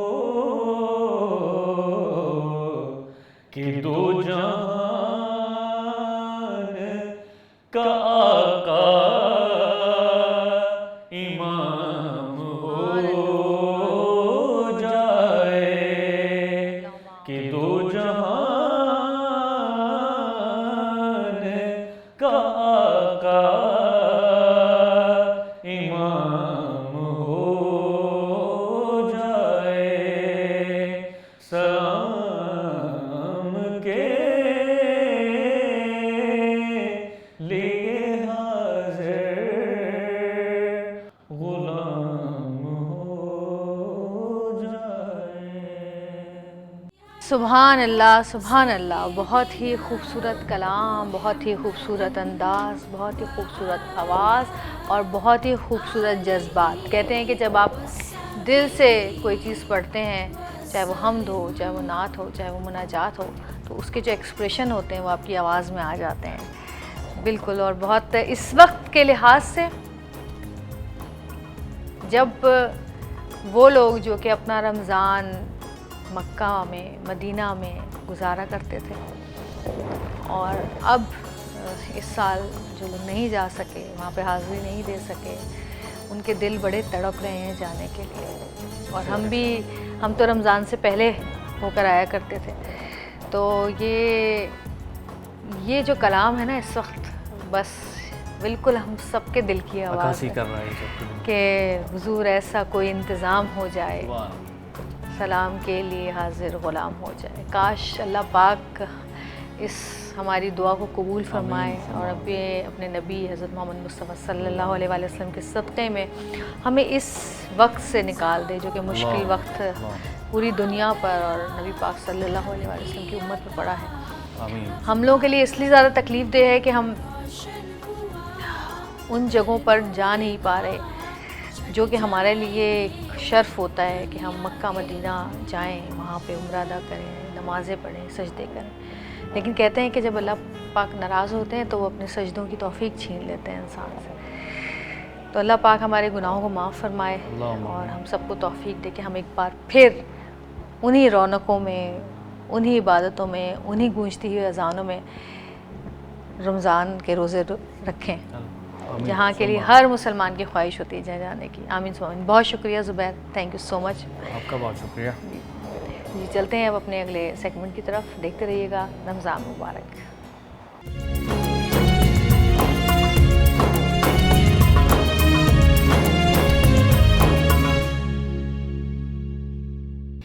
रमज़ान मुबारक के किचन में हम मौजूद हैं इस वक्त और आज मैं आपको बताऊंगी कि मेरे घर में मैं रमज़ान से पहले जो तैयारियां करती हूं उनमें सबसे पहले मैं बनाती हूं चटनियाँ, ताकि जब हम रमज़ान में अफ्तार करने बैठें तो जो हमारा चटोरापन है वो भी पूरा हो। और चटनियाँ जो होती हैं, हम समझते हैं कि चटनियाँ सिर्फ हम इसलिए खाते हैं कि जी ये हमें मिर्चें पसंद हैं, हमें खट्टा पसंद है, या फिर इसलिए हम चटनियाँ खाते हैं कि जी ज़रा चटपटी होती हैं तो खाने का मज़ा दुबाला हो जाता है। लेकिन मैं आप लोगों को बताऊं कि असल वजह जो होती है चटनी की वो क्या होती है। चटनी में वो तमाम चीज़ें डलती हैं जो कि हमारे हाजमे के लिए, हमारे खाने को हज़म करने के लिए बेहतरीन साबित होती हैं, सिवाय मिर्चों के। अब ये मिर्चें हमारी मर्ज़ी है कि वो मिर्चें तो हमारी ज़बान के चटखारे हैं कि मिर्चें हम ज़्यादा डालते हैं, लेकिन मिर्चों के भी अपने अलग फ़ायदे हैं, मतलब फ़वाइद हैं, लेकिन वो फ़ायदे बहुत ज़्यादा अगर आप मिर्ची खाते हैं तो वो फ़ायदे नुकसान में भी बदल सकते हैं। तो जी आज मैं आपको बताऊंगी जो मैं घर में चटनियाँ बनाती हूँ, उनमें 3 चटनियाँ जो हैं वो हमारे घर के दस्तरखान पे, अफ्तार के दस्तरखान पे लाजमी होती हैं। और वो चटनियाँ हैं, सबसे पहले मैं आपको बताऊंगी हरी चटनी। कि हरी चटनी जो है पुदीने और धनिए की जो चटनी होती है वो हमारे घर में किस तरह से बनती है। यकीनन सब लोग वो चटनी बनाते हैं, सबके अपने अलग अलग तरीके होंगे और बहुत आम सी बात होती है, लेकिन मैं आप लोगों को बताना चाहती हूँ कि मैं वो चटनी किस तरह बनाती हूँ और मैं उसमें ऐसी क्या चीज़ डालती हूँ कि जिसकी वजह से वो चटनी जो है काली नहीं होती, क्योंकि अक्सर देखा गया है कि पुदीने की चटनियाँ काली हो जाती हैं। तो पहले मैं बनाऊँगी हरी चटनी। हरी चटनी के बाद मैं बनाऊँगी टमाटर की चटनी, जो कि लाल चटनी होती है। टमाटर की चटनी कैसे बनाती हूँ मैं, मेरे घर में जो है वो बहुत शौक़ से खाई जाती है टमाटर की चटनी, और ये 2 चटनियाँ तो आम दिनों में भी हमारे घर में मौजूद होती हैं, हरी चटनी और लाल चटनी जो कि टमाटर की चटनी होती है। और तीसरी जो चटनी हमारे यहाँ अक्सर नहीं, मतलब नॉर्मल नहीं खाई जाती, अक्सर जब बनती है जब हम दही बड़े या हम छोले वगैरह बनाते हैं या पकौड़े कभी घर में बना लेते हैं तब बन जाती है, वरना वो चटनी पूरा साल हमारे घर में नहीं बनती, सिवाय रमज़ान के। सिर्फ रमज़ान में बनती है वो चटनी, और वो चटनी है इमली और खशखाश की चटनी। इमली और खशखाश की चटनी। इमली, आपको पता है कि इमली भी ठंडी होती है, मैदे के लिए बहुत अच्छी होती है, और जब हम रमज़ान में बहुत ही ज़्यादा बेसन और छोले और चने की दाल और इस टाइप की चीज़ें जब हम खाते हैं, पकौड़े शकौड़े, तो ज़ाहिर है मैदे में गर्मी होती है, और गर्मी में भी रमज़ान आते हैं वैसे भी, तो वो जो इमली होती है वो ठंडी होती है, इसलिए इमली की तासीर ठंडी होती है तो वो मैदे को ठंडक पहुंचाती है। अक्सर लोग इमली का शरबत भी बना के पीते हैं, हम भी बना के पीते हैं। मैं आपको बताऊंगी कि हम किस तरह इमली का शरबत बनाते हैं। तो जी शुरू करते हैं। सबसे पहले हम बनाते हैं आज हरी चटनी। हरी चटनी के लिए हमें क्या क्या चीज़ें चाहिए होती हैं या मैं क्या क्या चीज़ें डालती हूँ ये मैं आपको बताती हूँ। पुदीने की चटनी के लिए हमें चाहिए आधी गट्ठी धनिया, साफ़ हुआ कटा हुआ या फिर साबित भी चल जाएगा। आधी गट्ठी पुदीना, धुला हुआ अच्छी तरह, साफ़ हुआ, काट के रखना चाहें काट के, वैसे डालना चाहें साबुत भी डल सकता है क्योंकि ज़ाहिर चटनी बननी है। हमें चाहिए हरी मिर्चें छोटी वाली, मैं तो 4 से 5 डालती हूँ क्योंकि मैं ज़्यादा मिर्चें पसंद करती हूँ, और चटनी का तो मकसद यही होता है कि चटपटी और मज़ेदार। लहसुन के जवे चाहिए हमें 6 से 7। इसके अलावा नींबू चाहिए, नींबू का रस ले लें, नींबू ले लें, 1 नींबू काफ़ी होगा। इसके अलावा हमें ज़ीरा चाहिए, ज़ीरा भून लीजिएगा, भुना हुआ ज़ीरा हो। इसके अलावा हमें चाहिए नमक और थोड़ा सा खोपरा जो कि हम इसमें डालेंगे ताकि इसका रंग ख़राब ना हो। अच्छा जी, अब हरी चटनी बनाने के लिए सबसे पहले हम डालेंगे इसमें धनिया, जैसे कि मैंने बताया था कि मैंने आधी गट्ठी साफ़ करके और कटवा के रख लिया। वैसे नहीं भी कटवाएं आप, वैसे भी कर सकते हैं, चटनी तो बनी जानी है वैसे भी। और ये हम डालेंगे इसमें पुदीना। अच्छा, पुदीना जो है वो चूँकि काला करता है, जैसे कि मैंने आपको बताया था, तो पुदीने की चटनी का, धनिया पुदीने की चटनी जो बनती है उसका कालापन दूर करने के लिए हम इसमें डालेंगे, कहाँ गया ये रहा, खोपरा। खोपरा डालने से चटनी जो है वो काली नहीं होती है। तो हम इसमें 1 चमचा खोपरा डाल देंगे।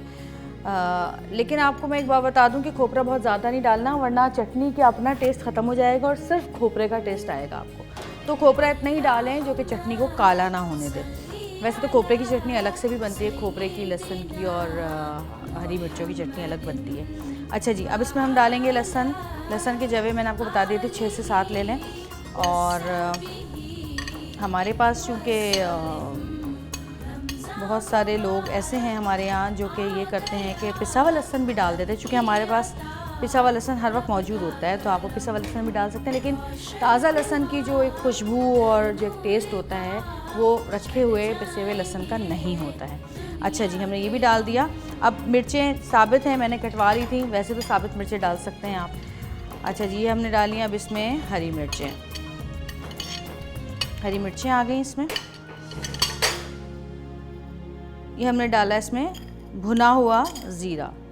ज़ीरा भून के डालना है, उसका टेस्ट बहुत अच्छा आता है। तो ये क्योंकि मेरा चमचा छोटा है, ये 1 टीस्पून भी नहीं है, छोटा है, तो इसलिए मैं 2 डाली हूँ ताकि 1 टीस्पून हो जाए।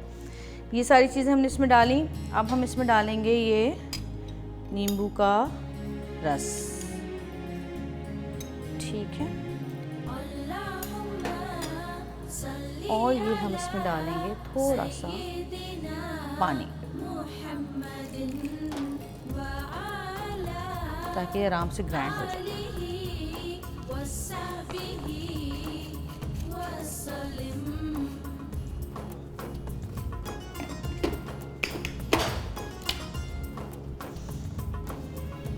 हाँ भैया, उल्टा रख दिया माशाल्लाह।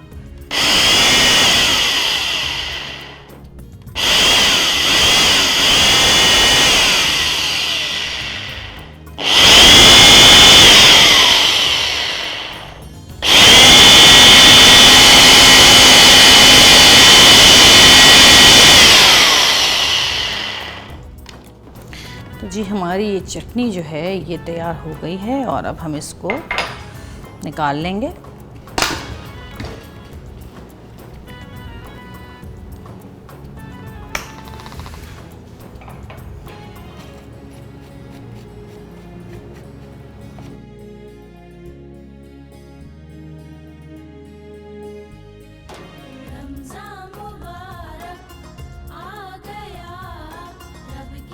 अच्छा जी, चटनी तैयार हो गई है, हरी चटनी हमारी। और अब हम इसमें डालेंगे नमक हस्बे ज़ायका। जितना भी आप लोग नमक इस्तेमाल करते हैं उसके हिसाब से नमक इसमें डालेंगे। ये देख लें आप, मेरी चटनी के कलर देखें कितना खूबसूरत कलर आया है, बहुत ज़्यादा बारीक नहीं है। इसमें आपको ज़ीरा भी हल्का फुल्का पिसा हुआ कहीं साबित नज़र आ रहा है। इसमें आपको ये देखें लहसुन भी हल्का फुल्का नज़र आ रहा है। मैं बहुत ज़्यादा पतली यानी कि बिल्कुल बारीक पिसी हुई चटनी नहीं खाती हूँ। तो जी, चटनी हमारी हो गई है तैयार।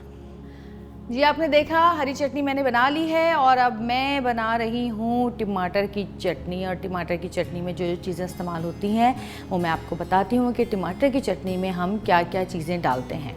2 अदद या 3 अदद टमाटर और थोड़ा सा तकरीबन आधी से आधी गट्ठी धनिया, आधी की आधी गट्ठी पुदीना, मिर्चें, हरी मिर्चें जितनी आप डालना चाहें, पसंद करना चाहें, नींबू का रस, कुटी हुई लाल मिर्चें, भुना हुआ ज़ीरा 1 चमचा तकरीबन, और नमक। अच्छा जी, अब लाल चटनी का सामान हमने यहाँ रख लिया है अपने पास। लाल चटनी में हम डालेंगे, जैसे कि मैंने आपको बताया, सबसे पहले ज़ीरा, ठीक है, ज़ीरा डाला हमने। इसमें दोनों मिर्चें डलती हैं, हरी मिर्चें भी डलती हैं और कुटी हुई लाल मिर्चें भी डलती हैं। मैं तो डालती हूँ, बाकी आप लोगों की मर्ज़ी। अब हमने डाली कुटी हुई लाल मिर्चें। अभी हमने डाली इसमें हरी मिर्चें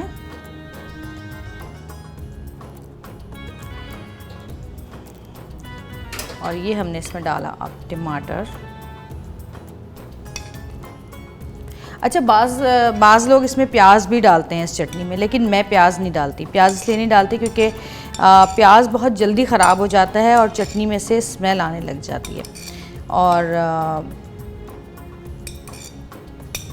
टमाटर की चटनी जो है, वैसे अगर आपने एक दिन खाने के लिए बनानी है तो आप उसमें प्याज डाल सकते हैं, और अगर आपने 2 से 3 दिन आप चाह रहे हैं चलाना तो फिर प्याज कभी मत डालिएगा क्योंकि स्मेल आ जाती है और ख़राब हो जाता है प्याज जल्दी। अच्छा, ये लहसुन जो है मैंने पिसवा लिया था अभी, क्योंकि मैंने कहा बार बार डालना पड़ेगा, तो ये लहसुन मैंने इसमें डाल दिया है। अच्छा जी, लहसुन भी डाल दिया हमने, और अब हम डालेंगे इसमें पुदीना और धनिया।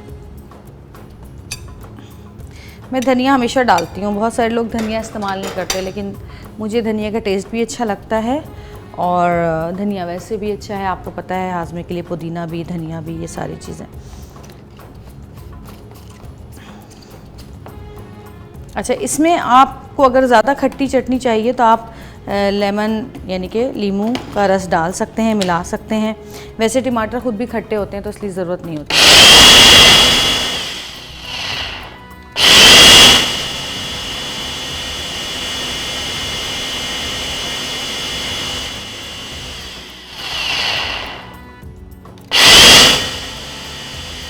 हाँ जी, तो ये हमारी अब लाल टमाटर की चटनी भी तैयार हो चुकी है। ज़्यादा लाल नहीं होती है क्योंकि इसमें हरी मिर्चें बहुत डाल दी है मैंने। तो आप ये नहीं कहने अरे ये लाल कहाँ है, ये तो ब्राउन कलर की है। तो जी, रमज़ान में इन चटनियों का जो मज़ा है पकौड़ों के साथ, आहा हा हा हा, वो किसी और चीज़ में नहीं आता। ये जी टमाटर की चटनी जो है ये भी हमारी तैयार हो गई है, और अब हम इसमें डालेंगे नमक। और अगर हमें, जैसे कि मैंने आपको बताया था पहले भी, कि अगर आपको ऐसा लगता है कि आपको और ज़्यादा खट्टी चाहिए तो आप उसमें खटास भी डाल सकते हैं, यानी कि नींबू का रस भी डाल सकते हैं। तो जी हमारी टमाटर की चटनी भी तैयार हो गई है। देखिए, ये भी मैंने थोड़ी सी गाढ़ी गाढ़ी रखी है क्योंकि मज़ा आता है जब, हाय मज़ा, रमज़ान में रोज़े में जब चटनियाँ सामने आती हैं तो मुँह में ऐसा पानी आ रहा है कि मैं आपको बता नहीं सकती। खैर, थोड़ी देर के बाद रोज़ा तो खुल ही जाएगा और ये चटनियों से लुत्फ़अंदोज़ होंगे हम भी, और आप भी। आपके पास तो बहुत टाइम है, तो 5-5 मिनट में बनने वाली चीज़ें हैं। ये तो मैं इतना एहतमाम करती हूँ, आप लोगों के लिए सजाती हूँ ये ट्रेज़ वगैरह, वरना घर में तो ये चीज़ उठाई डाली और बन गई ये गर्र करके चटनी तैयार। तो जी दूसरी टमाटर की चटनी भी हमारी तैयार हो गई है, और अब हम बनाएंगे इमली की चटनी। उसमें थोड़ी सी मेहनत है। आपने देखा टमाटर की चटनी मैंने बना ली है, और अब बारी आ गई है इमली की मीठी चटनी बनाने की, इमली और खशखाश की मीठी चटनी। और मैं बड़ी एक इम्पॉर्टेंट बात आपको बताने वाली हूँ इस वक्त, कि अगर आपको नींद नहीं आती, रात भर आप जागते हैं और आप ये इमली की खशखाश वाली चटनी खाएं तो आपको यकीनन नींद आएगी, क्योंकि खशखाश जो होती है उससे नींद आती है। वैसे भी आप लोगों को मैं बताती चलूँ कि अगर आपको नींद नहीं आती है और आपको प्रॉब्लम है, तो बजाय नींद की गोलियां खाने के आप 1 चमचा खशखाश दही में डाल के, 2 चमचा खशखाश दही में डाल के उसको मिक्स करके और खा लें। आपको थोड़ी देर बाद ऐसी नींद आएगी कि मज़े से सोएंगे आप। तो जी शुरू करते हैं। अच्छा, मैं आपको बता दूं कि जी इमली की चटनी के लिए पहले आपने इमली, जैसे मैंने तो 1 प्याली इमली ली है, लेकिन वैसे मैं ज़्यादा जब घर में बनाती हूँ तो और ज़्यादा इमली लेती हूँ। तो जितनी आपको चटनी बनानी है उसके हिसाब से आपने इमली लेनी है। और इसमें जो होता है, इसमें किसी और चीज़ का इतना ज़्यादा हिसाब किताब नहीं होता। नमक हस्बे ज़ायक़ा डालते हैं हम, चीनी जितनी आप लोग खाते हैं, कम खाते हैं, ज़्यादा खाते हैं, उतनी ही डलती है। खशखाश हाँ अलबत्ता आप कम से कम, अगर आप 1 पाव इमली की चटनी बना रहे हैं तो खशखाश कम से कम आपने 3 से 4 टीस्पून डालना है, ठीक है। और ज़ीरा जो है 1 टीस्पून डालना है। और 1 पाव की चटनी, 1 पाव इमली की चटनी की बात कर रही हूँ मैं, और ज़ीरा जो है आपने 1 टीस्पून डालना है। खशखाश जो है आपने 3 से 4 टीस्पून डालनी है। और पिसी हुई दालचीनी जो है वो आपने आधी से भी कम चमची डालनी है, ठीक है। और कुटी हुई मिर्चें लाल, आपकी मर्ज़ी, आप जितनी भी डालें। तो सबसे पहले मैं आपको बताऊं कि इमली की चटनी बनाने के लिए आपने इमली को भिगो देना है गर्म पानी में, ठीक है। जब इमली गर्म पानी में भिगो देंगे आप अच्छी तरह उसको छान के, सबको ही आता है कि किस तरह उसको पका भी सकते हैं, पका के निकालना होता है। खैर मैं तो बाद में पकाती हूँ। तो जी इमली की चटनी, क्योंकि ऐसा हमारे पास अभी टाइम नहीं है तो इसलिए मैं आपको बता रही हूँ कि इमली की चटनी को आप भिगो कर रख दें गर्म पानी में। उसके बाद अच्छी तरह हाथ से मसल के उसके बीज और वो जो भी उसके मवाद होता है वो सारा निकाल दें, और सिर्फ जो चटनी गाढ़ी जो रह जाती है उसको आप चूल्हे पे पकाने के लिए चढ़ा दें। दूसरा तरीका ये है कि आप चटनी इमली को जो है पानी में डालें और पानी बॉयल करने के लिए चढ़ा दें। जब पानी पकता रहेगा खुद ब खुद इमली का जितना भी रस है वो निकलता रहेगा, गिठलियाँ और जो उसके छिलके विलके हैं वो सब आप अलग कर दीजिएगा और उसको छान लीजिएगा। नहीं भी छाने तो हाथ से भी आप उसको उठा के अलग कर सकते हैं, ठीक है। मैंने जो है ये चीज़ तैयार कर ली थी पहले ही, क्योंकि टाइम नहीं था, इस वजह से इमली को मैंने छान वान के उसका पानी निकाल लिया था। अब मैं आपको बताऊंगी कि पानी वगैरह निकालने के बाद क्या करना है। लेकिन एक बात याद रखिएगा, इमली की चटनी को पकाना बहुत ज़रूरी है। अगर आप इमली की चटनी को पकाएंगे नहीं तो आपका ये गला ख़राब करेगी, क्योंकि कच्ची इमली हमेशा गला ख़राब करती है। तो इमली की चटनी को पकाना बहुत ज़रूरी होता है।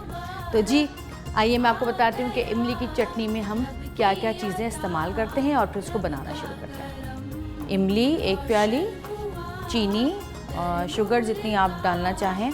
इसके अलावा हमें चाहिए कम से कम आधी चमची पिसी हुई दालचीनी, कुटी हुई लाल मिर्चें, ज़ीरा और खसखस। ये है खसखस, ये है भुना हुआ ज़ीरा, ये है कुटी हुई लाल मिर्चें और ये है पिसी हुई दालचीनी, ये है इमली और ये है शुगर। अब हम बनाने लगे हैं इमली की चटनी। इंग्रेडिएंट्स जो हैं इमली की चटनी के वो आपने देख लिए हैं। मैं बताती हूँ आपको। सबसे पहले इसमें हमने डालना है, गरम कर लेना है फ्राइंग पैन, और इसमें हमने डालनी है खसखस। 1 चमचा, 2 चमचा और ये 3 चमचा मैंने डाली है खसखस। और बहुत ज़्यादा देर तक खसखस को नहीं रखना है। ये हमने इसमें डाल दिया है ज़ीरा। ज़्यादा देर तक खसखस को नहीं रखना है क्योंकि जल जाएगी। हल्का सा इसको जल्दी से बस भूनना है। ये आप देख रहे हैं खसखस और ज़ीरा, ये मैं भून रही हूँ। जब आप खसखस भूनेंगे तो आपको बड़ी प्यारी सी अच्छी सी खुशबू आएगी खसखस के भूनने की, ठीक है। अच्छा, मैंने जैसा कि आपको बताया था कि मैंने पहले ही पानी निकाल के रख लिया है उसका, इमली का। अच्छा, इसमें हम डाल देंगे, ये मिर्चें भी डाल देंगे, ठीक है। लाल कुटी हुई मिर्चें भी डाल दी हमने।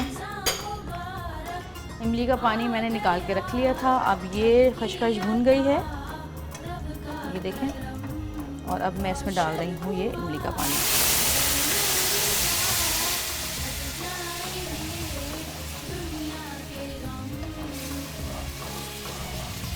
आपको बड़ी प्यारी सी खुशबू आएगी जब आप ये बना रहे होंगे, बड़े मज़े की खुशबू आएगी। इसमें थोड़ा सा हम डालेंगे पानी। ये हमने डाला पानी।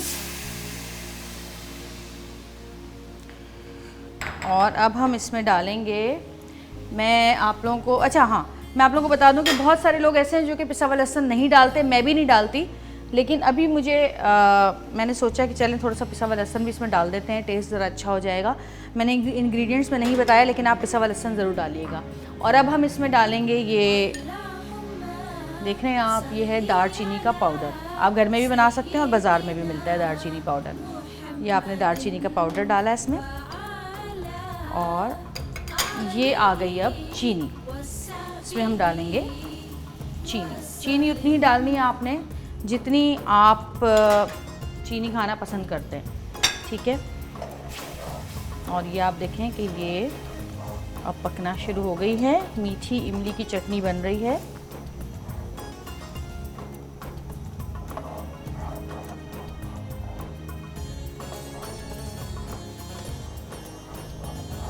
इसको हमने गाढ़े होने तक पकाना है। जितना गाढ़ा भी आपको पसंद है, आप लोग ज़रा पतली खाना पसंद करते हैं तो पतली रखें, अगर ज़रा गाढ़ी खाना पसंद करते हैं तो आप लोग गाढ़ी रखें। तो मैं तो थोड़ा सा ज़रा इसको गाढ़ा ही बनाती हूँ।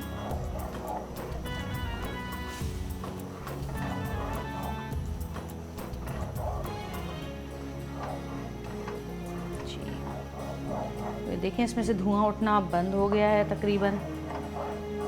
जब आप फ़ौरन डालते हैं गरम गरम कोई चीज़, इसमें धुआं उठना शुरू हो जाता है। लेकिन अब जो है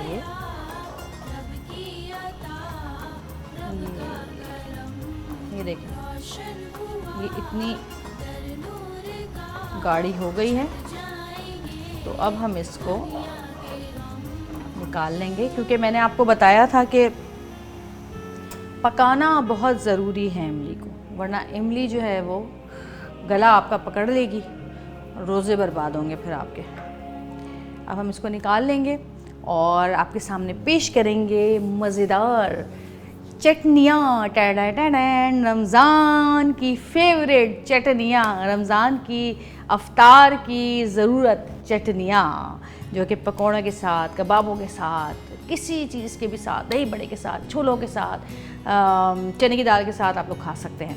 तो जी आइए देखते हैं कि क्या खूबसूरत लग रही हैं हमारी चटनियाँ। चुटकी बजा के पहुँचते हैं चटनियों के पास।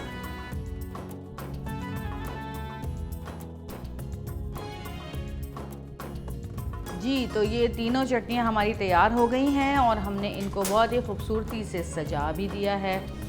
और अब ये हम इसमें डालेंगे स्पून और हम इसको अब ढक देंगे। वैसे तो ये मैंने अभी इस वक्त जो प्रेजेंटेशन इनकी की है वो आप लोगों के देखने के लिए की है, लेकिन इनको जो है कांच की बॉटल्स में अगर आप रखेंगे तो ये जो इमली की चटनी तो काफ़ी दिन चल जाएगी। हाँ जी, यकीनन आपको मेरी ये बनाई हुई तीनों चटनियाँ पसंद आई होंगी। आप लोग अपने घर पे ट्राई कीजिएगा और मुझे बताइएगा कि कैसी बनी। खासकर इमली की चटनी ज़रूर ट्राई कीजिएगा, जो इमली की मीठी चटनी है, और मुझे बताइएगा कि कैसी बनी। और अल्लाह मियाँ हम सब के रिस्क में बरकत दे। इस रमज़ान मुबारक के सदक़े में हम सबको हर तरह की माशी परेशानियों से बचाए, आमीन सुम्मा आमीन, और सबके घरों में बरकतें और रहमतें नाज़िल करे। अब हम चलते हैं अपने अगले सेगमेंट की तरफ। देखते रहिएगा रमज़ान मुबारक।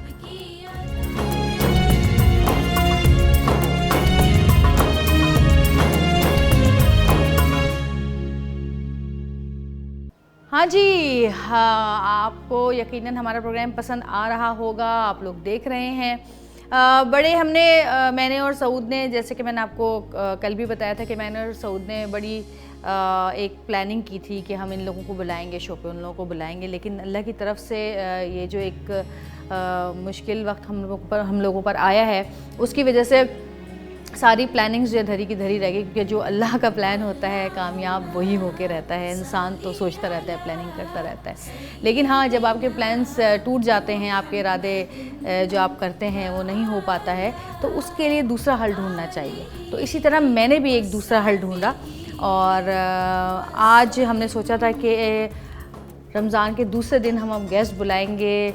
हमारी एक बहुत ही प्यारी आर्टिस्ट हैं उनको, लेकिन अल्लाह की करनी ऐसी हुई कि हम उनको ना बुला सके। और उसकी वजह ये भी है कि वो लॉकडाउन में पाकिस्तान से बाहर फंसी हुई हैं। और ऐसे बहुत सारे लोग हैं, जैसे कि सऊद नहीं आ सके, लॉकडाउन में फंस गए, अपने घर नहीं आ सके, वो अपने घर से दूर बैठे हुए हैं। इसी तरह और बहुत सारे लोग हैं जो इस कोरोना वायरस की वजह से, लॉकडाउन की वजह से अपने अपने घरों को नहीं पहुंच पाए हैं, जिनके घर वाले उनका इंतज़ार कर रहे हैं। और उनमें ही हमारी एक बहुत ही प्यारी एक्ट्रेस हैं, सिर्फ एक्ट्रेस ही नहीं, वो होस्ट भी हैं, राइटर भी हैं, सिंगर भी हैं, और क्या क्या उन्होंने अपनी ज़िंदगी में कारनामे अंजाम दिए हैं। जो काम करती हैं लगता है कि बस ये उसी के लिए जो है ना बनी थी। और पाकिस्तान का एक बड़ा नाम है, पाकिस्तान में उनसे मोहब्बत करने वाले लोग बहुत हैं, और पाकिस्तान से बाहर भी उनसे मोहब्बत करने वाले बहुत हैं।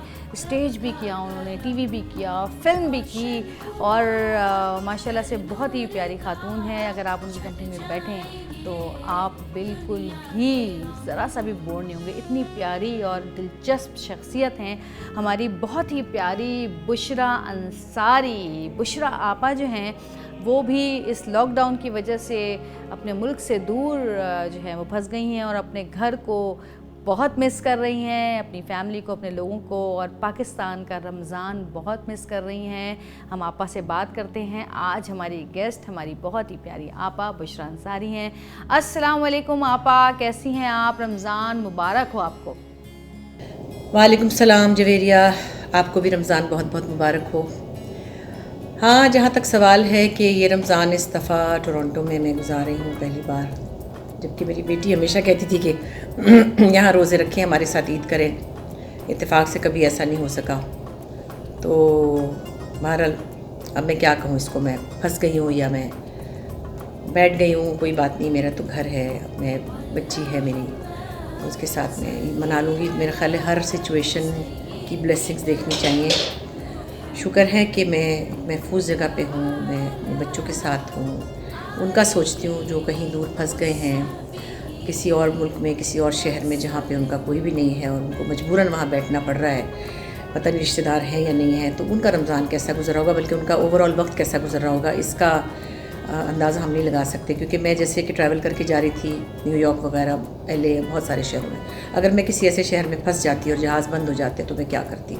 सो उससे मैं समझती हूँ कि बहुत अच्छी सिचुएशन में मैं हूँ और मैं बहुत शुक्र अदा करती हूँ अल्लाह का। हर हालत में शुक्र करना चाहिए वैसे तो, लेकिन मेरे पास तो शिकवा करने के लिए कोई बात नहीं है। इसलिए रमज़ान यहाँ हो या वहाँ हो, महीना तो बहुत ही बरकतों वाला है, बल्कि बड़े वक्त पे आया है।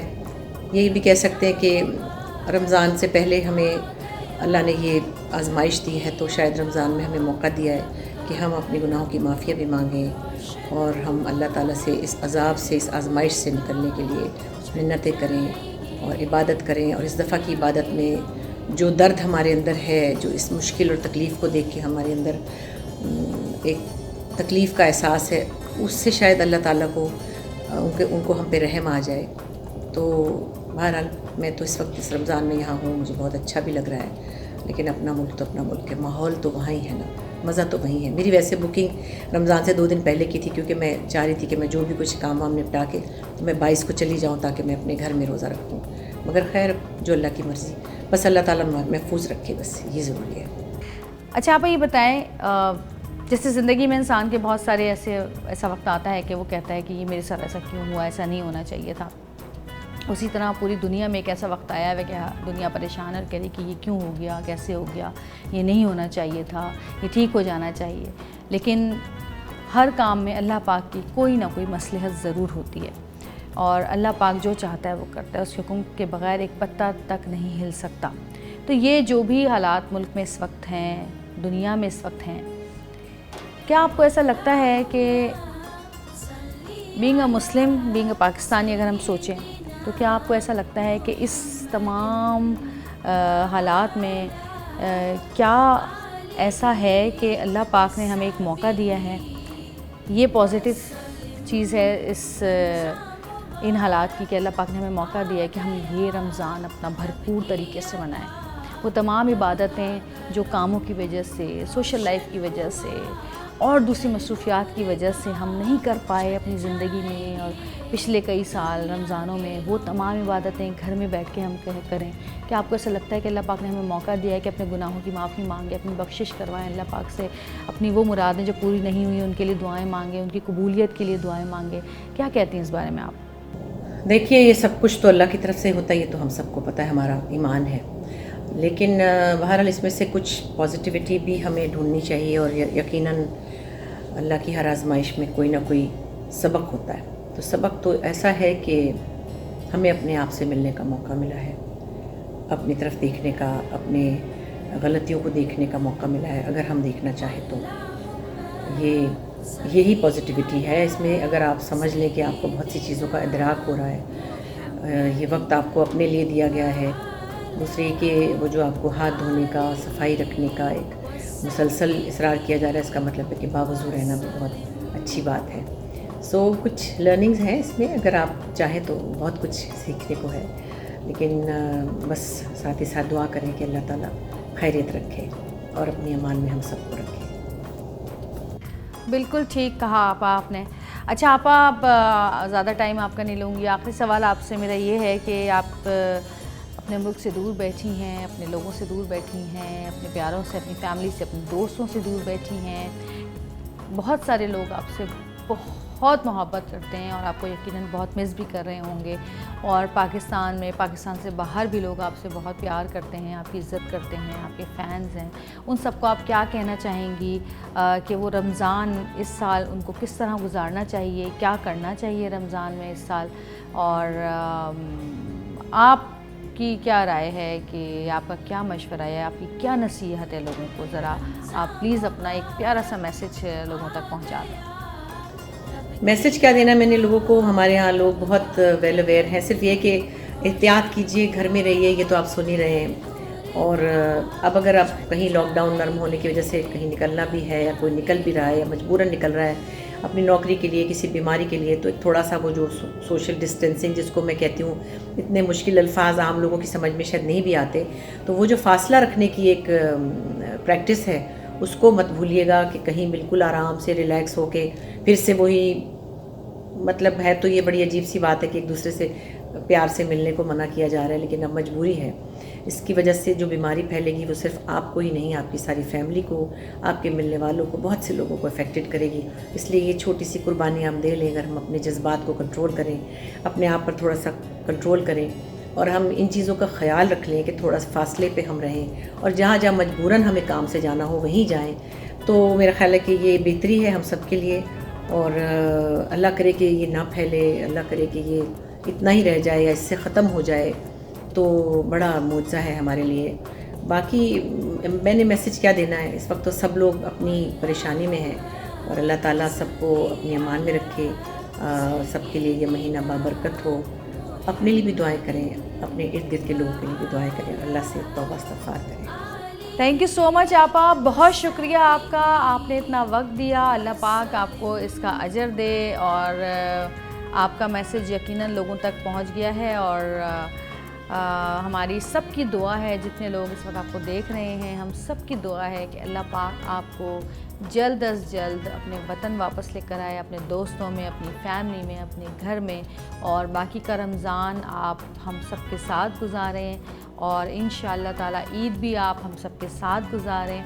और आप सबसे भी मेरी दुआ है कि सब दुआ करें कि जितने लोग दूसरे मुल्कों में फंसे हुए हैं जल्द अपने अपने घरों को, अपने वतन को वापस आएँ। आमीन सुम आमीन। थैंक यू आपा, अल्लाह पाक आपको सेहत के साथ लंबी उम्र, ज़िंदगी, कामयाबियाँ, सलामती अता करे। आमीन सुम आमीन। I love you. अल्लाह हाफ़िज़।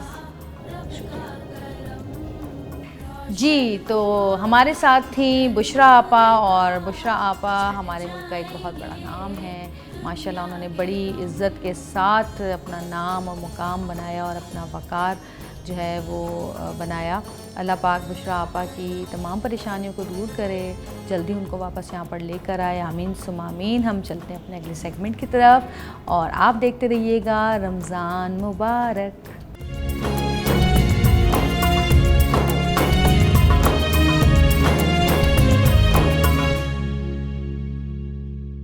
नहमदुहु व नसल्ली अला रसूलिहिल करीम, अम्मा बाद, अऊज़ु बिल्लाहि मिनश शैतानिर रजीम, बिस्मिल्लाहिर रहमानिर रहीम। तमाम तारीफ़ें अल्लाह सुब्हानहु व तआला के लिए और दुरूद व सलाम अल्लाह के रसूल हुज़ूर मोहम्मद मुस्तफ़ा सल्लल्लाहु अलैहि व आलिहि वसल्लम। आज का जो वजीफ़ा है वो इंतहाई अहम है।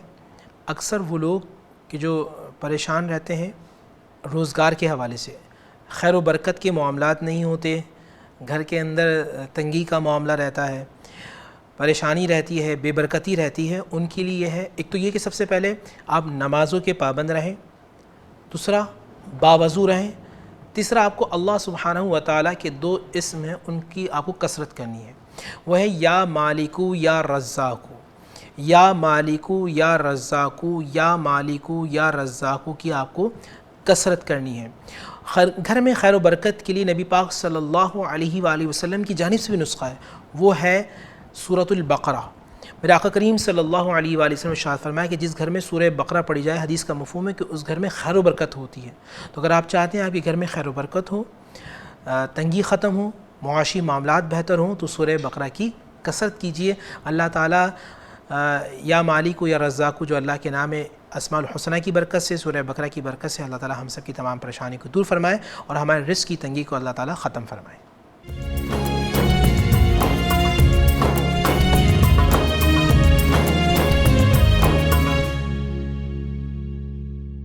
यकीनन आप लोगों को मेरा प्रोग्राम पसंद आया होगा और आप लोगों से यही उम्मीद है कि आप लोग मेरी हौसला अफजाई करते रहें, मेरी जो गलतियां हैं उनको सुधारते रहें, मुझे मशवरे देते रहें। आपके कमेंट्स का मुझे इंतज़ार रहेगा, अच्छे कमेंट्स का। और अगर आप मुझे कोई मशवरा भी देना चाहते हैं, आपको ऐसा लगता है कि मैंने इसमें कुछ गलती की है या मुझे इस तरह नहीं इस तरह करना चाहिए था, तो आप लोग बहुत आराम से मुझे मशवरा दे सकते हैं। लेकिन बस अल्फाज का चुनाव खूबसूरत होना चाहिए, क्योंकि कहते हैं कि बात चाहे कितनी ही बुरी क्यों ना हो, अगर लहजा मोहब्बत का हो, अल्फाज मोहब्बत वाले हों तो आपको बुरी नहीं लगती। लेकिन बात कितनी ही अच्छी क्यों ना हो, अगर लहजा अच्छा नहीं है, अल्फाज का चुनाव अच्छा नहीं है, अल्फाज का इंतखाब अच्छा नहीं है, तो वो बात आपके ना दिल पे लगती है ना आपके दिमाग में समाती है, बस गुस्से में आपको लेकर आती है। तो जी इंजॉय करें। मैंने आपको आज जो भी पकाना बनाना चटनियाँ बनानी सिखाई हैं घर में, वो चटनियाँ वैसे आप लोग बनाते होंगे, लेकिन बनाएं, अपने घर वालों को पेश करें। और अफ्तार का टाइम कुछ ही देर में हो जाएगा, तो आप लोग भी अफ्तार करें ताकि मैं भी आराम से अफ्तार कर सकूं। और अगर आप लोगों को ऐसा लगे कि मैंने जो आपको रेसिपीज़ बताई हैं वो अच्छी नहीं है, तो आप लोग मुझे ज़रूर कमेंट कीजिएगा कि भाई अच्छी नहीं थी, हमने बनाया हमें अच्छा नहीं लगा। बस अल्लाह पाक हम सबको अपने हिफ्ज़ और मान में रखे और हमको जो है इस रमज़ान में इनकी इबादतों का, तिलावतों का हक़ अदा करने की तौफ़ीक अता फ़रमाए। और बस यही कहूँगी आपसे कि मेरा यूट्यूब चैनल जो है उसको सब्सक्राइब करें, बेल आइकन पर क्लिक करें और लाइक करें, शेयर करें मेरी वीडियोस को अपने फेसबुक पे, इंस्टा पे और अपने यूट्यूब चैनल पे। तो आपके बड़ा मुझ पर जो है वो एक बड़ा एहसान होगा क्योंकि मैंने नोटिस किया है कि मैंने इससे पहले जितनी कुछ अपनी वीडियोस बनाई जिसमें मैंने अपने घर आप लोगों को दिखाया और आप लोगों की मोहब्बत है, आप लोगों ने बहुत पसंद किया, बहुत शौक़ से देखी मेरी वीडियोस। बहुत सारे लोगों को बुरा भी लगा, क्या कहे, उनकी अपनी सोच है, उनके लिए मैं कुछ भी नहीं कर सकती, बस दुआ कर सकती हूँ कि अल्लाह ऐसे लोगों को हिदायत दे। लेकिन मैंने नोटिस किया है कि अगर मैं कोई वैसे लोग हम लोगों को बहुत बोलते हैं कि भाई ये जो है क्या कहते हैं, कभी ड्रामों में आ जाते हैं, कभी सर पर दुपट्टा लेकर रमज़ान ट्रांसमिशन शुरू कर देते हैं, कभी नाते पढ़ने लग जाते हैं। तो भाई हम इंसान हैं, हमारी ज़िंदगी में हर तरह का वक्त आता है, हम काम भी करते हैं क्योंकि टीवी पे आना हमारा काम है। और अगर हम सोशल मीडिया पे आ रहे हैं तो ये भी हमारा काम है। तो ये हम अपने काम की तरह करते हैं, इबादत हम अपने लिए करते हैं, अपने अल्लाह के लिए करते हैं। और हाँ, जब अल्लाह का नाम लिया जाता है तो सर पे दुपट्टा लेना तो लाजमी हो जाता है। लेकिन मैंने अब आप लोगों की भी मैं बताऊंगी कि मैंने आप लोगों को भी नोट किया है कि आप लोग दूसरी वीडियोस जो है वो तो बड़े शौक़ से देखते हैं, मिलियन व्यूज़ आ रहे, ये आ रहे, वो आ रहे, लेकिन जब अल्लाह की बात करें, इस्लाम का कोई प्रोग्राम डालें, इस्लामी वीडियोस डालें, तो आप लोगों के व्यूज़ इतने कम होते हैं। मैं तो खुद हैरान हो जाती हूँ कि भाई ये क्या बात हुई, ये क्यों लोग नहीं देख रहे। क्योंकि हम तो अपने दिल से करते हैं हर काम और मेहनत से करते हैं, मोहब्बत से करते हैं। और ये ट्रांसमिशन करने का भी देखें, इस ट्रांसमिशन में जिस तरह दूसरी ट्रांसमिशन में लोग बहुत पैसा कमाते हैं, लाखों रुपए मिलते हैं, बिल्कुल मिलते हैं, क्योंकि ज़ाहिर है आपका एक अपना टाइम पूरा एक महीने का, और लाइव ट्रांसमिशन बहुत मुश्किल होती है। लाइव ट्रांसमिशन में आपका दिमाग बिल्कुल जाग रहा होता है, कोई भी गलती करने की गुंजाइश नहीं होती है, बहुत सारे लोग होते हैं, बहुत काम हो रहा होता है, हर इंसान मेहनत कर रहा होता है उधर, और इसलिए सबको वहाँ पे बहुत पैसा भी मिलता है, बिल्कुल मिलता है। और ये काम ही ऐसा है, लाइव ट्रांसमिशन करना, इतने घंटे लंबी ट्रांसमिशन होती है। मैं भी रोज़े के साथ की लंबी ट्रांसमिशन करती थी, मुझे लग पता जाता था। लेकिन यूट्यूब पे मेरे घर में अगर मैं ये ट्रांसमिशन कर रही हूँ, जहाँ मुझे कोई पैसे देने वाला नहीं है, कोई चैनल नहीं है मेरे पास, कोई स्पॉन्सर नहीं है, कुछ नहीं है, ये मैं अपने दिल से कर रही हूँ, मैं अपनी खुशी से ये ट्रांसमिशन कर रही हूँ, क्योंकि मैं चाहती हूँ कि इस साल भी मेरा आप लोगों से वही ताल्लुक़ रहे जो हर साल रहता है। मैं ये चाहती हूँ कि मैं इस साल भी अल्लाह पाक का ज़िक्र उसी तरह करती रहूँ जिस तरह मैं पिछले सालों में करती रही हूँ आप लोगों के साथ। क्योंकि घर में बैठ के सिर्फ इबादत करना, कुरान पाक पढ़ना, तिलावत करना, ये हमारे अपने लिए होता है कि हम अपने लिए सवाब कमा रहे हैं, ठीक है ना, अपनी फैमिली के लिए, अपने लिए। लेकिन जब हम कोई अच्छी बात किसी दूसरे तक पहुंचाते हैं तो फिर वो सदका जारिया बन जाती है। तो मेरे इस प्रोग्राम के तवस्सुस से अगर कोई अच्छी बात आप तक पहुंचती है तो अल्लाह पाक से मेरी दुआ है कि उसको मेरे लिए, मेरे बच्चों के लिए, मेरी फैमिली के लिए सदका जारिया बना दे।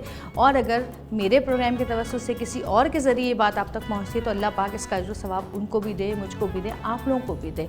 और अगर आप लोग मेरा प्रोग्राम शेयर करते हैं, लाइक करते हैं, लोगों को आगे भेजते हैं तो यकीनन उन लोगों तक भी वो बात पहुँचती है, तो इस सदका जारिया में आप लोग भी शामिल हो जाते हैं। तो अल्लाह पाक से यही दुआ है कि अल्लाह पाक मेरी इस ट्रांसमिशन को, इसमें की हुई तमाम बातों को, इसमें की हुई तमाम इबादत को, ज़िक्र को, खैर को, हम्दो सना को, मुनाजात को अपने बारगाह इलाही में कबूल फ़रमाए और हमें तौफ़ीक दे कि हम ये पूरा रमज़ान इसी तरह ये ट्रांसमिशन करें और आप तक हम ये तमाम अल्लाह की जो मैसेजेस हैं, बातें हैं, वो पहुंचाते रहें। आमीन सुम आमीन। अब चलती हूँ, अफ्तार का टाइम हो रहा है, बच्चे भी इंतज़ार कर रहे हैं ऊपर। अफ्तार करते हैं चल के। थैंक यू सो मच और देखते रहिएगा मेरा यूट्यूब चैनल और देखते रहिएगा रमज़ान मुबारक। अल्लाह हाफ़िज़। Allah shower your blessings and peace upon our Prophet Muhammad and upon his family and upon his companions.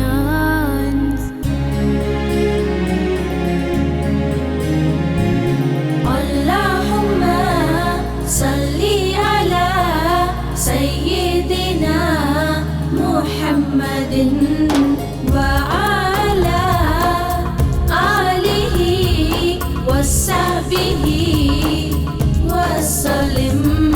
Ramzan मुबारक आ गया, रब की अता, रब का करम, रोशन हुआ दर नूर का छट जा